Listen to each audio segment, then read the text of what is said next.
Hello, everyone, and welcome. My name is Alexa Griffith-Winton, and I work in the Learning Department at Cooper Hewitt. We are so happy to have you with us for today's program, Souvenirs from China, Chinese Export Art from Cooper Hewitt's collection. This program will be led by Jamie Kwan, Assistant Curator of Drawings, Prints, and Graphic Design. Before I introduce Jamie, there are a few items I want to point out. This is the first in a series of 3 programs we are offering this fall that look at the influence of Chinese art and culture on Europe and North America from the 17th through the 19th centuries. The next program, currently listed on our website, is the Royal Pavilion at Brighton, a Regency Palace of Color and Sensation, led by the pavilion's curator, Alexander Losky. It takes place on October 22nd from noon to 1. The third program, on November 12th, will offer an exploration of Chinoiserie prints and drawings from the 18th and 19th centuries and their relationship to European decorative arts. All 3 of these virtual programs highlight objects from Cooper Hewitt's collection, and they are free with registration, so we encourage you to join us. Following the program today, you will be prompted to fill out a very brief 3-question survey. Your feedback helps us do our best work, so thank you in advance to anyone who has time to fill out the survey today. We will use the Q&A function rather than the chat today. Please add all your questions to the Q&A box, which is located at the bottom right of the Zoom toolbar. We will get to as many of your questions as we can. Now for the program. Jamie Kwan is the Assistant Curator of Drawings, Prints, and Graphic Design at Cooper Hewitt. Before her time at Cooper Hewitt, Kwan served as the Associate Curator at the Venda Museum, an institution focused on the Cold War in Culver City, California. She has also held positions at the Morgan Library and Museum, J. Paul Getty Museum, Huntington Library, and Getty Research Institute. Over to you, Jamie.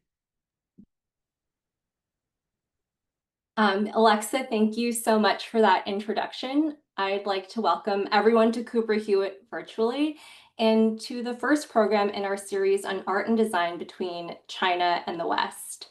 Could we start the slideshow, please, Lily? Wonderful, thank you.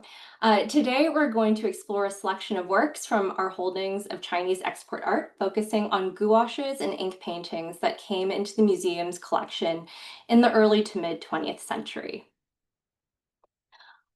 Before we dive into the paintings in our collection, I want to provide some brief historical context, which is helpful for understanding the creation and consumption of these works. While there is a long history of Chinese trade with the West, most notably the Silk Road, the land-based Silk Road that was established under the Han Dynasty and Roman Empire, there was a great expansion of maritime trade during the 16th and 17th centuries. Catholic missionaries first reached China in the 16th century and established outposts in Macau. Along with spreading Christianity, Europeans soon began to engage in trade. Cities along the coast were designated as customs stations, and the nearby city of Canton, today Guangzhou, also became an important trading outpost. The early China trade was dominated by the Dutch, Spanish, and Portuguese as they sought to import luxury goods, namely porcelain, to European markets. This maritime trade between China and Europe was part of larger trade networks that crisscrossed the globe, as Chinese goods were also shipped to colonial American markets as part of the Spanish, Portuguese, and later British empires. Looking at this very helpful map, you can really see the extent of global trade in the 17th century and how Asia was interconnected with the rest of the world. And as a side note, if you are interested in the history of porcelain export art, I urge you to check out the catalog for the Metropolitan Museum of Art's recent and great exhibition, Monstrous Beauty. By the 18th century, European nations had established formal trade relations with China, with England as one of the leaders through the East India Company. With the 18th century also came changes in the way this trade was conducted. In 1757, the ruling Qing government restricted all foreign trade to Canton. Ships were required to follow a specific route. They would first make contact at Macau, which had been established as a Portuguese colony, and there they would engage a Chinese pilot to guide them through the River Delta. And this was essential because it was very hazardous and required the knowledge of a local guide. Ships would then pass through the Boca Tigris, or the mouth of the Tiger, where they had to receive official government approval before anchoring at Whampoa. Because the water was too shallow, goods would then be transported to nearby Canton using local sampans and boats. Each foreign merchant had to be backed by a Chinese merchant who was sanctioned by the government. And every country that conducted trade in China had a factory, essentially a warehouse or outpost, called a hong within the city. This hong system was strictly regulated, and all of the factories were situated on an island in Canton. Additionally, the movement of foreigners was strictly controlled, as they were forbidden to enter certain parts of the city or mainland China. Merchants could also only live in Canton during the short 4-month trading season, and generally, women were not allowed to enter Canton. This was a measure created to really prevent foreigners from settling in this region.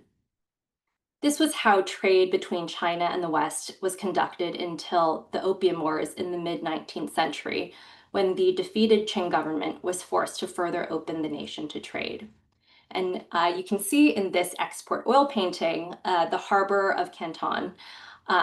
You see local sampans and boats in the foreground, and the various hongs in the background, along with their gardens. And it's possible to distinguish the different hongs' nationality by the flag in front of them.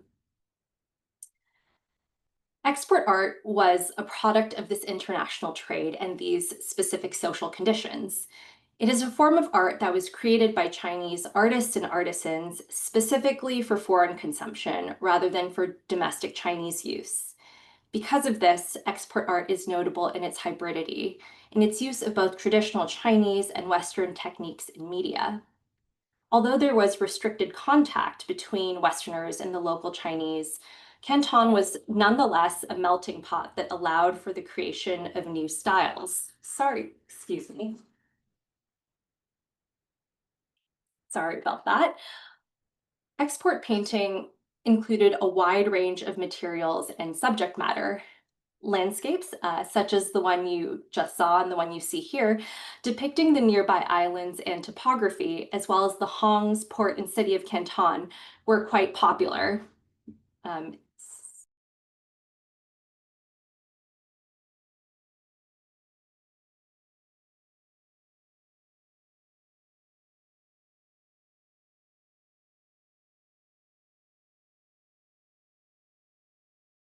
Please excuse me, that was OPS security calling me for some reason. Returning to the talk, landscapes such as the one you see here, depicting nearby islands and topography, were really popular. And many of these were painted in oil on canvas or glass, others in watercolor and gouache and silk. They borrow from Western, namely Dutch and British, landscape styles, as well as elements from traditional Chinese architectural painting. Some painters, such as Lam Qua, were trained in oil and canvas and created works in the European manner. This painting by Lam Qua of the wealthy Hong merchant Mo Qua clearly draws from British grand manner portraiture. As a side note, Lam Qua was also extremely successful as a painter and portraitist, and even exhibited in North America and in London. Reverse glass painting was another specialty of Cantonese artists. Works often depicted decorative scenes, portraits, or copied compositions from Western models, as you can see from this apotheosis of George Washington, which is definitely not a traditional Chinese subject matter. Many export works were made on commission, following printed models given to the artists in China, although many were also ready-made and available for purchase. In our talk today, I'm going to focus on works on paper, mainly gouache, opaque watercolor, and ink paintings, which were small, portable, and fairly inexpensive. They made for convenient souvenirs, which could be transported in portfolios or bound in albums. Oftentimes, they were decorated with ribbon frames, and better preserved examples still have them today, although many have been disassembled. I was inspired by a recent discovery in our collection as I came across an album of export painting that had been collected by the British sea captain Alfred Henry Alston, who was active in the British Navy in China during the Opium Wars, the Second Opium War. Based on the inscription and dedication that is written by his wife, we know that Alston himself acquired the works during the 1857 Battle of Canton during the Second Opium War. It is unclear whether it was Alston himself who assembled the works into the current album, or if it was his wife, Jessie Roseley, who did this later, as the dedication is dated to 1877, 3 years after his death. The album is a fascinating example of how these export works were consumed and displayed, and clearly valued because this album was given as a gift. Export works of different subject matter, ranging from interiors and still lifes to harbor scenes and depictions of local tradesmen, are pasted or inserted onto the album pages. The paintings are also by different hands, and it seems as if Alston acquired various groups of works together, as many of them come from the same series. The styles and media also range quite drastically. Some are rendered in painstaking colored gouache, while others are traced in simple black ink outline. Some works appear more European in style and execution, while others appear more Cantonese or export in nature. Later in this talk, I'll be discussing in greater detail the types of works found in Alston's album. But for the moment, I would like to now discuss how these export gouaches were produced. Many of these works were painted on pith paper, which was unique to the China trade, and there is no known use of pith as a painting ground before this, although pith has been recorded for use in other decorative purposes, such as the creation of hairpins. In the past, this type of paper has been incorrectly identified as rice paper, but we know today that this type of paper was made from the Tetrapanax papyriferum plant, that's a mouthful, which you see in this image.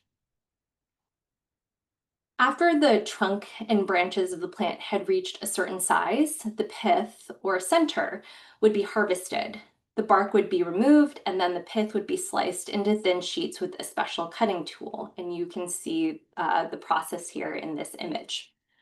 The pith would be minimally treated, mostly dried to avoid discoloration. While fresh, pith is quite pliable and spongy, allowing for excellent application of color. However, when it dries, it becomes increasingly brittle and fragile, which partially accounts for the state of many export paintings today.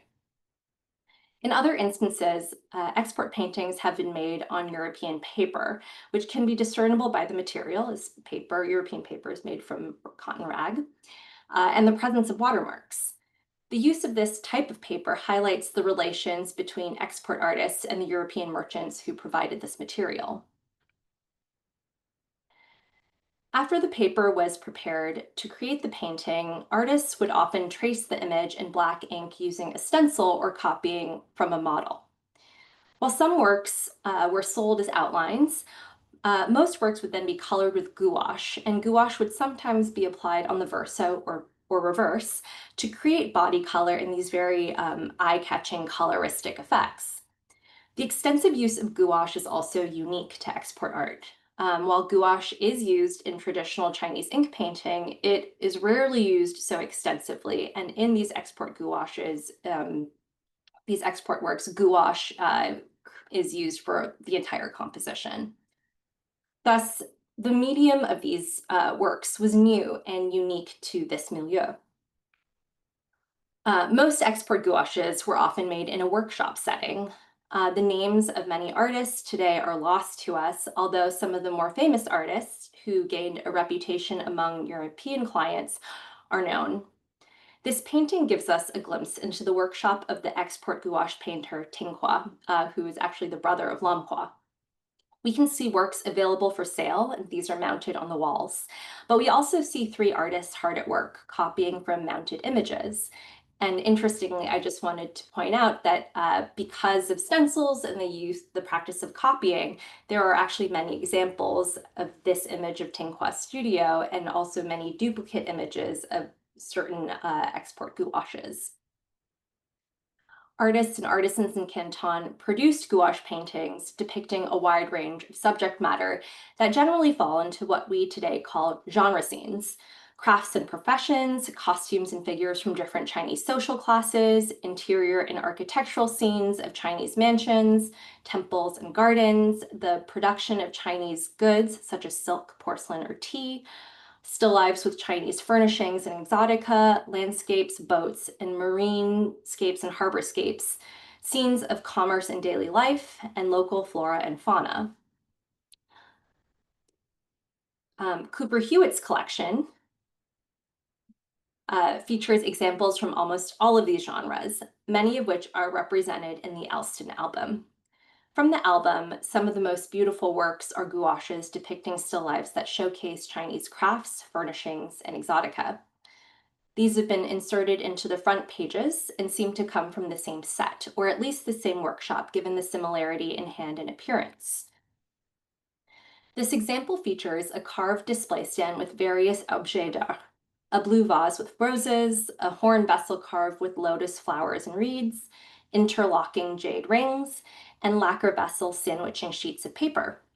To the left of this display are a set of books, a circular display stand with green and yellow vessel, and a red stand or red foot.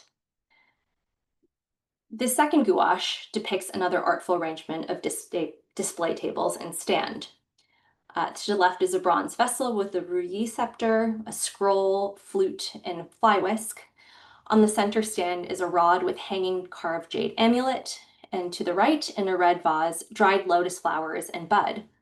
Many of these objects, such as the lotus flower, rouilly, and jade, have symbolic meanings in Chinese culture, but in export gouaches for foreigners were more likely chosen for their decorative appeal and exotic appearance. The interior of these interior arrangements are fantastic, but overall represent Ming and Qing dynasty tastes, as many of these objects are ones that educated elite would have owned. Similar to the European interest in the Kunstkammer, or the Cabinet of Curiosities, where the wealthy collected rare objects and fine works of art, Chinese scholars and officials also surrounded themselves with objets d'art, works from antiquity, rare stones and objects from nature, and scholarly tools, all of which spoke to a distinct social class and often had auspicious or symbolic connotations. These types of arrangements most likely were created to present viewers with a sense of the foreign, showing the furnishings of well-to-do Chinese homes, which for the most part would have been off limits to Europeans. Such works would also have served as sources of inspiration for designers and furniture makers in Europe in the creation of Chinoiserie objects, which blended Western tastes and styles with a fantastic and often inaccurate representation of Chinese culture and imagery. There are also examples of furniture paintings that were quite likely made as advertisements by merchant companies to show potential customers a the range of goods available. These differ from our examples, as these would come as a uniform series focusing on specific pieces or sets of matching furniture, rather than a melange of random objects. Cooper Hewitt also holds a variety of gouaches depicting arrangements of flowers, insects, and birds. These works were doubtlessly admired for their decorative qualities, but also presented European audiences with a taste of the exotic, as many of these birds and flowers and insects were native only to Asia. In this example, we see a pair of what I believe are Taiwanese blue magpies, one perched on a small tree with buds and another on the ground with various flowering plants, including a coxcomb. Bird and flower, or huaniuhua, was a popular subject in classical Chinese ink painting, and there was an outstanding tradition of artists who specialized in this genre. While these works did not hold the same high status as landscape painting among the Chinese educated elite, they were nonetheless appreciated and played a large role in Chinese literati culture. Both birds and flowers were seen as auspicious, and certain species were given specific connotations or meanings. In some cases, pairings or combinations of different birds and flowers created rebuses that had auspicious messages that were meant to be decoded by the discerning viewer. For example, this work by the Ming court painter Liu Ji, depicting mandarin ducks and cotton rose hibiscus, wishes the recipient a happy marriage. Mandarin ducks symbolize fidelity and conjugal bliss, while the combination of flowers, the hibiscus and cassia, create the rebus meaning prosperous groom and honorable bride.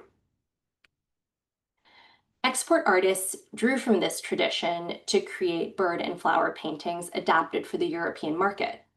The export versions take inspiration from traditional imagery and subject matter, but render the works in gouache rather than with ink or a mix of ink, gouache and ink. Moreover, because of the workshop production and use of copies or models, these works are more repetitive and schematic in nature. There is also variation in quality and thus accuracy in the depiction of these species, and there is definitely some license in proportions and coloring. Knowledge of these birds also may have come from illustrations, dead specimens, or other secondhand sources. However, in spite of this, these birds are actually surprisingly recognizable, and as part of my own research, I've been trying to figure out what types of birds are depicted in our holdings, and many of the illustrations are close enough to life that I have been able to use a Google reverse image search, which was suggested to me by a visitor and has been very helpful. In these examples, we can see how the export artisans are essentially distilling elements of Chinese literati culture, mass producing and marketing it for a commercial European audience. I believe these types of works were popular as they presented classical Chinese culture and art with the exciting addition of new and exotic species of birds that were previously unknown to Europeans. For example, in this work, the artist has depicted a pair of golden pheasants, male and female, which represent prosperity and good fortune, but were also associated with the mythical phoenix due to the magnificent golden plumage of the male. These small-scale gouaches also bear close relation to the scenic wallpapers or wall coverings that were sent to Europe to decorate domestic spaces, as demonstrated by this gorgeous example at Cooper Hewitt. Here we see exotic Chinese birds, again, the golden pheasant, painted within a landscape that draws elements from traditional ink painting with the blue feng shui rocks and peony blossoms. However, the medium is adapted to Western tastes, as the wall covering has been painted with an opaque gouache throughout, and the figures are situated against a bright pink background. Export gouaches, especially those of flowers, birds, and insects, also highlight the relationship among export art, foreign trade, and the development of European natural history studies. While trade with China opened up a new world of luxury goods, it also introduced botanists and zoologists to new species of flora and fauna. The strict regulations surrounding the movement of foreigners in Canton meant that for scientists interested in the study of botany or natural history, specimens had to be procured through Chinese sources, rather than through direct access to the heartland of the country, which was prohibited. What emerged was a network of merchants and tradesmen who became involved in finding botanical and zoological specimens, both alive and preserved, for foreigners. For example, rare types of peonies, such as ones we see depicted in this gouache, were of particular interest. Large nurseries, such as the Fa Ti nursery, catered to the Cantonese upper classes who cultivated luxurious gardens, but also to Europeans who sought exotic plants, especially since clippings or seeds that survived the long voyage back to Europe offered large financial rewards. The Cantonese Hong merchants, who sponsored the European traders, were known for their large gardens and cultivation of exotic plants. They too served as sources for botanic specimens. As you can imagine, export artists inhabited this same commercial, mercantile environment, where trade was an intrinsic part of scientific study and catered to the same clientele. Botanical works were quite popular as souvenirs. As you can see, they were very beautiful, but also embody this intersection of natural history study and trade. This example depicts peony blooms in pink, entangled with red flowers from the bombax ceiba or red silk cotton tree. Both plants are native to South Asia, but would have been rare or previously unknown to Westerners. Aside from their striking appearance, with showy blossoms and bright colors, both plants have cultural significance. The cotton flower is commonly featured in Chinese literature and poetry, and more famously, peonies have been a flower long associated with wealth, honor, peace, royalty, and beauty, and at one point was even declared as China's national flower. The depiction of these two flowers is fantastic, as peonies grow lower to the ground in shrubs, and the blooms of the cotton tree would have been higher up in branches. However, both plants are rendered with enough detail to naturalism so that the species are recognizable. And for those who are not botanists, again, searchable using Google reverse image search. This interest in natural history illustration is seen especially in Cooper Hewitt's gouaches of insects, where various specimens are displayed flat as if laid out on a sheet. The style of these works is quite unlike traditional Chinese bird and flower paintings, where the creatures are usually portrayed in more naturalistic poses. However, they are similar in composition and detail, capturing texture, colors, and minute body parts to traditional European depictions of flora and fauna. And you can see how this overhead perspective allows for descriptive illustration in a high level of detail. And a lot of this has its roots in European natural history studies. For example, if you see this, if you look at this 18th century print, which was made after the 17th century Flemish artist Jan van Kessel, who specialized in natural history studies. This work depicts an assortment of insects where we can see the similarities in composition, with the insects treated as specimens laid out before the viewer for best displaying anatomy. Comparing the export gouaches to Van Kessel's drawings, such as this work made from black chalk, watercolor, and gouache, the similarities become even more striking, especially in the use of pigment and careful treatment of color in the rendering of form. It's clear, especially with these insect works, that the purpose of these is not only decorative, but also to convey information. However, there's also the question of accuracy. While the export gouaches give the semblance of careful from the specimen representation, remember that these works were created in workshop conditions and often from models or stencils. So while some of these butterflies are recognizable, such as the butterfly in the upper left corner, which I believe is peacock pansy native to Southeast Asia, or the blue beetle at the bottom of the page, which is a type of aphrodisian beetle native to South Asia, there is definitely artistic license in the portrayals.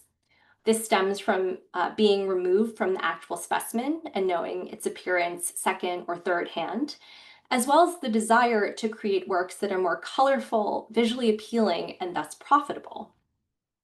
Moreover, it's important to note that these examples, most likely ready-made and available for purchase, are a separate category from works that were specifically commissioned by Western natural scientists or even merchants for the purpose of study and documentation. And these form a separate type of export painting, and I believe these will be the subject of a very exciting show on export painting that will be at the Yale Center for British Art next year. Now I'd like to turn to a different genre of export gouache at Cooper Hewitt, works that depict different Chinese classes, professions, and costumes. In the department, we have a variety of these types of works. Some are small in scale, and we have a series of small sheets, and they're very small, smaller than a deck of playing cards. And these sheets were sold together as a set with a fabric case. Here we see single figures engaged in different types of work, from raising silkworms, which you see on the left, to selling fish and dyeing cloth. This set also features theatrical figures and performers, such as this plate spinner who has tiny bound feet. Pairing regular trades and professions with theatrical performers amplifies the notion of the foreign, mysterious, and exotic, essentially playing up to Western tastes and stereotypes of China. However, in doing so, such images were often not accurate. For example, the woman tending silkworms also has bound feet, and this was a practice of the elite, of the upper classes, rather than of the working classes who would have been engaged in silk production. Cooper Hewitt also has a series of sheets depicting common tradesmen and peddlers that came as part of the Alston album. Painted in black ink, these works are less decorative than the ones I've just shown, but they are really fascinating and are intended to show a slice of Cantonese daily life. All of the figures presented are related to the production of goods or sales, and really point to the role of Canton as a trade hub. The figures include accessories and their tools or goods, with their profession usually written in Chinese characters to the side. At the bottom, another hand has annotated their trade in English, although in some cases there is a discrepancy between the English note and the Chinese title. I found this image particularly interesting and wanted to share it with you, as it depicts a peddler of medicine with signs for cures for toothache, ringworm, and for joint pain. This album includes 28 of these sheets, and research has revealed that these images are most likely from the workshop of the export artist Tinghua, whom I previously mentioned, and that originally a full set depicted not only trades, but festivals, the process of manufacture for different goods, landscapes and architectural scenes, gamblers, soldiers, and beauties of ancient times, among other subjects. A full set would have been quite extensive, comprising multiple albums with dozens of sheets. Many of the figures are repeated. For example, there are multiple figures representing different trades in this walking pose with a carrying pole. Certain elements, such as the rendering of the bare feet and legs, remain the same, but there are adjustments to their costume, faces, and gestures in addition to their accessories. And this slide you see here is a depiction of a soy sauce vendor. The way this sheet and that of the medicine peddler have been placed in the album is also of interest, as it has been taped in place with a decorative cartouche, which I believe may also be from the workshop of Tinghua. One cartouche is shaped as a lychee with a vignette painted inside, depicting a small cabinet and drawers with what looks like a bracelet and hairpin. The other cartouche, shaped like a large bean pod, features various tools such as a walking stick and a horn. These elements are clearly separate from the figures of the medicine man and soy sauce peddler, so it's interesting to see how European consumers mixed and matched the export works, removing them from their original contexts. There's also the question of how these cartouches would have been sold, since they are not part of the set of tradesmen. Examples I've seen at auction and other institutions also feature these cartouches painted with gouache, and this brings up some questions. Did they simply cost less if they were unpainted, or were these specific examples considered unfinished and acquired through different means? Paintings depicting costumes and the different classes of Chinese society were also popular subjects for expert gouaches. The rendering of costume is extremely decorative and plays into the European appetite for Chinese silk and embroidery, in addition to general curiosity about Chinese culture. This particular example features two women in an interior. One, who is dressed in formal courtly or bridal attire, is seated while she is attended by her maid, who holds a tea kettle. Detail is focused on the various elements of their dress, such as the pleats of their skirts and intricate embroidery designs. We can see how works such as these help propagate certain motifs, such as dragons, which are featured on the ladies' sleeves, within European designs for textiles, furnishings, and home goods. Another small gouache from the same series depicts a Qing official wearing his robes and with a large square rank badge on his torso. While it is difficult to discern what type of bird is actually depicted on his badge, and that would sort of determine his class or level, we do know that he is a civil official rather than a military official. He also wears the typical style official's hat, which is decorated with a dangling peacock feather, which in itself also helps to distinguish the rank of the figure. The more eyes on the feather, the higher the rank, and it was up to the emperor to determine this. And lower ranking officials did not wear peacock feathers, but instead long feathers from the tail of the blue pheasant. Thus, images such as these contain a wealth of information, such as the status of the official, his relation to the emperor, and the nature of his position. These genre works of Chinese people not only served as souvenirs, but also helped disseminate knowledge about China for those who remained in Europe, and even for those who traveled to Canton themselves. It's important to keep in mind the social conditions from which these works arose. Although the city was a global entrepot, there was still segregation enforced by the Qing dynasty. Certain areas of Chinese life and industry were thus off limits to Westerners, who relied on secondhand accounts to learn about them. Thus, there is a tension between the information that is provided by these works, as well as their accuracy, which often varied, and how much of that cultural knowledge was actually conveyed to European viewers.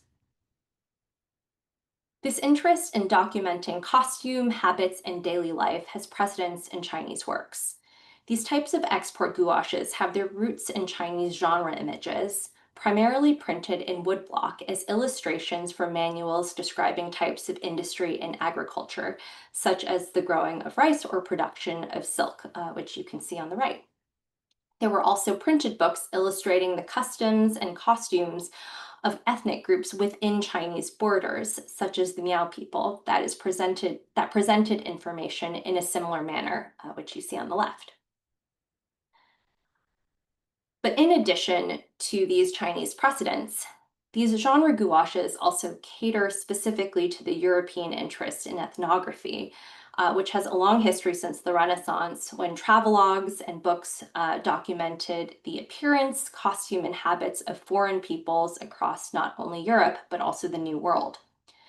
In cities such as Paris and London, there were dedicated genres of popular prints, in French known as Les Cris de Paris, and in English, The Cries of London, depicting different urban peddlers and tradesmen with text advertising their wares or their cries. These are examples of popular ethnography that would have been familiar to European consumers, and thus Cantonese or Chinese versions would have also appealed to this interest. The arrival of goods from China fueled the European imagination. They provided a view into a distant and exotic culture and served as sources of inspiration for makers in the West.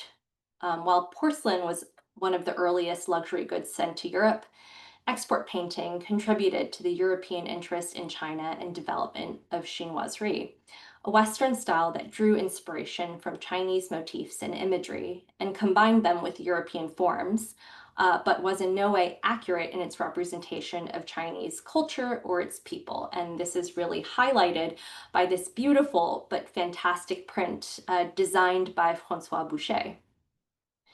While it reached its peak in the late 18th century, chinoiserie continued to play an important role in European and North American design and architecture through the 19th century, as we will see in Alexandra Luska's upcoming talk on the Brighton Pavilion, to today, where chinoiserie imagery continues to be used in contemporary design. The chinoiserie prints by French artists François Boucher and Jean-Baptiste Pimont illustrate the European fascination with both the people of China, their dress, appearance, and occupations, as well as their exotic environments, which were inspired by the new flora and fauna that came through the export trade. We can see how export imagery was translated into fanciful figures and forms in European prints and drawings, especially when images of people and culture were divorced from context, as was often the case when works were bought as souvenirs. This began with the arrival of ceramics, furnishings, and textiles from China in the 16th and 17th century.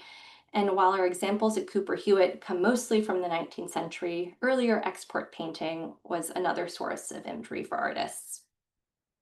Chinese material goods that were made distinctly for a foreign commercial audience distilled elements of Chineseness for marketability and sales. And in turn, these goods were further transformed into images that were even more removed from actual depictions of Chinese culture.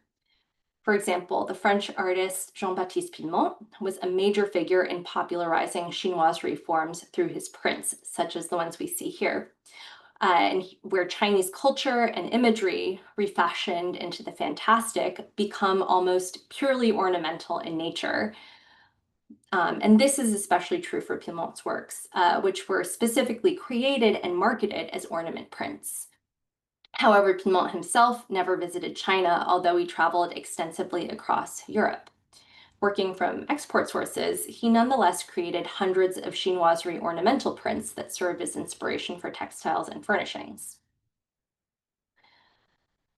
This talk was just a very brief introduction into the rich world of Chinese export painting, which until fairly recently was understudied by both Western and Chinese scholars due to its hybrid nature. It was never considered as fine art by the West, and it was not considered as true Chinese art by scholars from China. However, in recent years, there has been a new interest in export art in both the West and China, and this scholarship is extremely exciting and long overdue. The historiography of Chinese export painting highlights its special nature.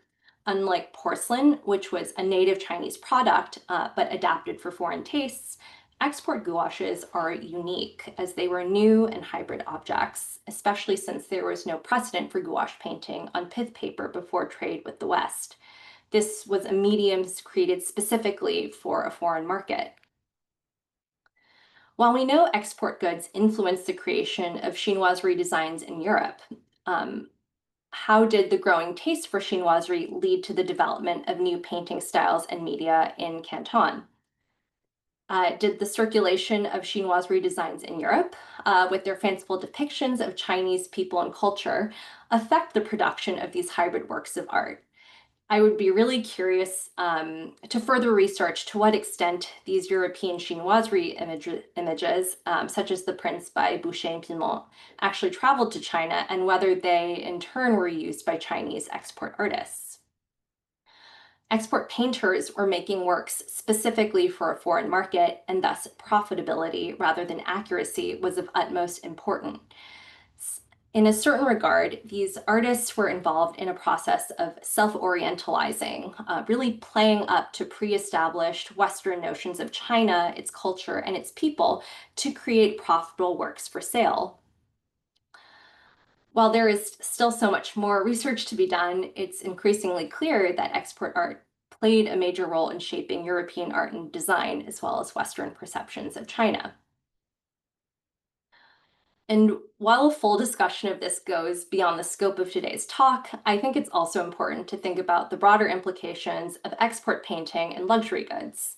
While these objects are extremely beautiful, there is a dark side to them. The appetite for Chinese export goods became an economic burden for European nations who were forced to trade in silver rather than in kind with goods, as there were very few products from Europe that appealed to Chinese consumers. The result was the development of opium as an economic commodity, which became extremely harmful to Chinese populations, but was nonetheless sold by Western nations. Although the drug was banned by the Qing government, it continued to be smuggled in. This conflict led to the First and Second Opium Wars, which shifted the political and economic landscape and resulted in the opening of trade and creation of treaty ports, the most important of which was Hong Kong. But the wars also had a profound effect on the Qing dynasty and Chinese attitudes towards the West and modernization. But on a brighter note, I would like to point out that these export works also highlight a very fruitful cross-cultural interaction. And there are many instances in which exchange allowed for new artistic and scientific developments, not to mention the creation of a distinct and rich Cantonese trade and visual culture. These were just a few thoughts I wanted to end with today. I hope you have enjoyed studying these beautiful works of art, and if you were inspired by the paintings in this presentation, I invite you to explore Cooper Hewitt's collections, as I've only showed a fraction of our holdings, and there is so much more research to be done. And lastly, I would like to thank Cooper Hewitt's amazing learning and engagement team for putting this talk together. And I hope to see you at the next talk in our series, the Royal Pavilion at Brighton, a Regency Palace of Color and Sensation, which will be presented by Alexandra Luska and take place on October 22nd. And so thank you for tuning in. Thank you so much, Jamie. It's a very dark and rainy day here in New York City, and this presentation was such a wonderful respite to step into this world for a moment. We have some excellent questions, so I'm going to jump right in. Was there a market for the export material amongst Cantonese upper class, or was it exclusively sold to Europeans? Did the same workshops produce art for Chinese-specific markets? So generally, no, this was mostly for Western consumption. I imagine that the Hong merchants, because of their constant interaction with the West, would perhaps have some examples. And they did work with certain artists, such as Lam Qua. The example that I showed, the portrait of Mo Qua, is a great example of this. They would commission portraits by Lam Qua sort of as a prestige thing. But for the most part, these works were for Westerners because they are very different from styles of traditional Chinese art. And that is in part why export art hasn't been well studied, or until recently hasn't been well studied. And these workshops are very separate from the tradition of Chinese art making, which was done by a literati elite class or painters who specialize in particular genres. The next two questions are more practical. What is the approximate size of the gouaches that are in this album? And what types of pigment did these artists use? Those are great questions. So the sheets really range in size. And I think some things have been cut down, so it is hard to tell what the original size would be. But if we're talking about the things in the album, the interiors are probably, I'm just trying to get it, like maybe 7 inches by 5 inches. Whereas the figures of the peddlers are more square in shape, and they're also not large. I would say maybe 8 by 9, 8 by 8, something like that. And then the pith paintings of the botanicals, those are also pretty small, maybe 7 by 4 by 5 inches. And in terms of the pigment, this is actually something we are interested in researching further and I've been in touch with other conservators. We do not know exactly what type of pigments were used, and it's a source of it's something we'd like to research further, whether these were traditional pigments that had already been used by Chinese artists and adapted for export, or whether they were using European pigments that merchants brought over. And so this is actually something we're actively researching. So hopefully it will become a blog post or something. So stay tuned. Fantastic. Thank you for this wonderful talk. I'm curious, do you know why Cooper Hewitt started collecting these works? It's a great question. Almost all of our export works were donations. Many of them came in the 1910s, 20s, 30s through the 1950s. And then there seems to be sort of a pause for whatever reason in the donation of these types of works. I mean, they definitely have a great resonance with our collection. We have an extensive holding of French ornament print, many of which are Chinoiserie. We have numerous Pinot designs. And so the export art really speaks to that. I think there needs to be a little bit more digging as to the provenance and history of our export works. But as far as I know, we have not currently been collecting them, but are starting to research our holdings now.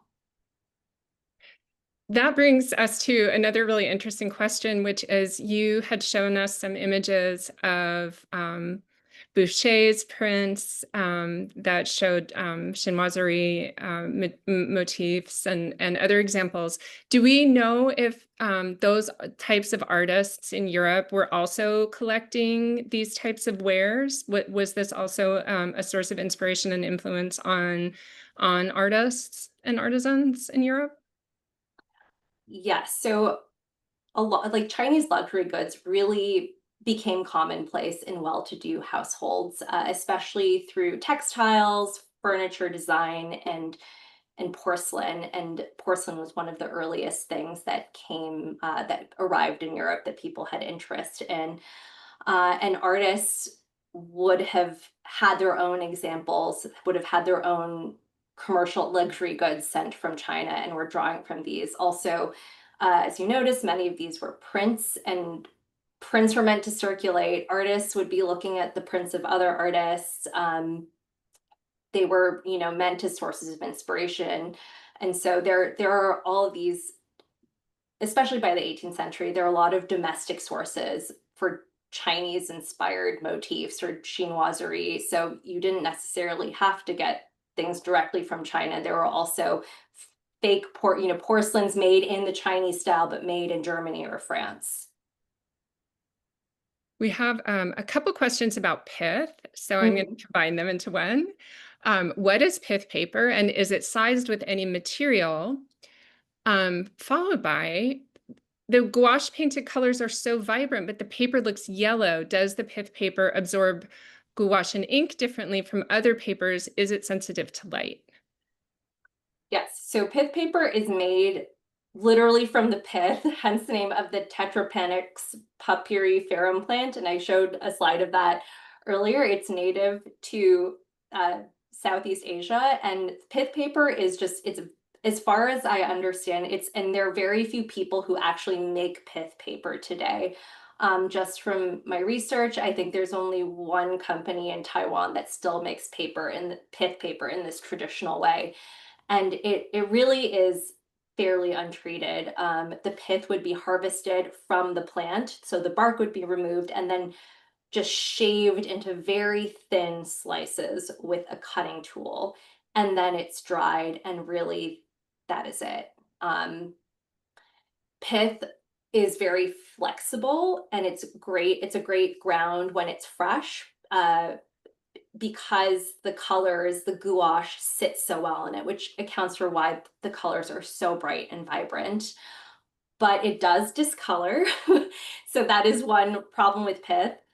And it becomes extremely fragile and brittle once it starts to dry. And so this accounts for the state of many export gouaches today. And some of ours do have some conservation issues, unfortunately. Do you know anything about the individual artists and artisans who worked in the Tinghua workshop? Were male and female artisans employed? Do we know anything more about the people who were doing this work? So it's really hard. I think there is some more research done, and this requires a lot of archival work, especially based in China, trying to sort of better understand workshop practice. Um, Generally, women were not painters. This is a patriarchal society, and it was mostly men who worked in the workshop. And I don't think we might, I personally don't know any specific names of workers in the Tinghua workshop, and many of these are anonymous because they didn't sign their work. And in many cases, it would be that a certain painter specialized in one thing. Someone would do the outline, someone would then do the gouache. And so the way things were made weren't always by a single hand, although we do have certain names such as Tinghua or Lamhua who were the heads of the workshop and created a name for themselves through their goods. Who were the primary collectors of chinoiserie art in the United States at this time? I have seen chinoiserie wallpaper in Georgia. Would it be fair to say that many of the collectors were plantation or slave owners? So this type of material, it's a luxury good. So a lot of anyone who really had money and wanted to sort of keep abreast of the current trends, especially in Europe, would have been a potential consumer of this material, especially the wall coverings.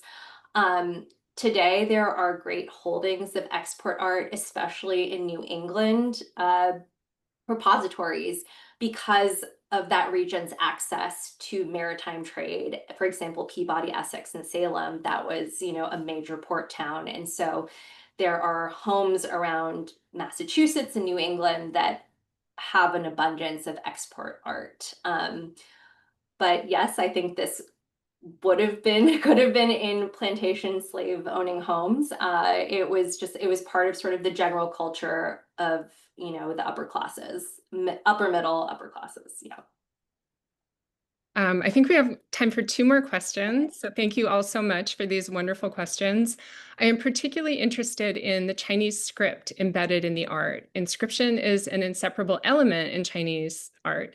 Were there any interesting examples in this album of mistranslation of Chinese characters? Are there any specific collections or primary sources about this that I can look into?